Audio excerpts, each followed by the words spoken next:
Di daerah Artyomovsky Bakhmut, sebuah quadrocopter dioperasikan militer Rusia untuk mengintai situasi di area posisi tentara Ukraina. Rekamannya ramai beredar di media sosial Telegram pada Selasa 6 Desember 2022. Operator quadrocopter mendeteksi pergerakan pasukan Ukraina di tengah hutan yang terletak di dekat posisi depan angkatan bersenjata Ukraina. Pada awal rekaman, itu tampak seperti gerakan kelompok sabotase dan pengintaian 7 orang, sehingga operator drone Rusia memutuskan untuk melanjutkan pengamatan visual terhadap potensi DRG. Namun ternyata setelah ditelusuri lebih lanjut, terlihat 4 tentara angkatan bersenjata Ukraina memimpin 3 orang berseragam lapangan Ukraina untuk ditembak.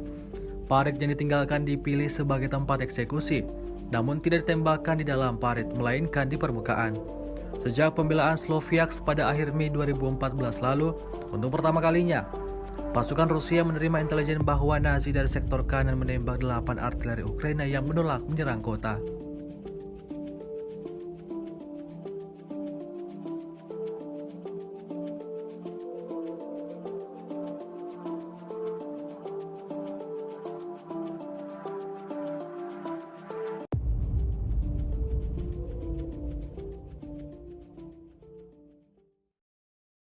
Terima kasih sudah nonton.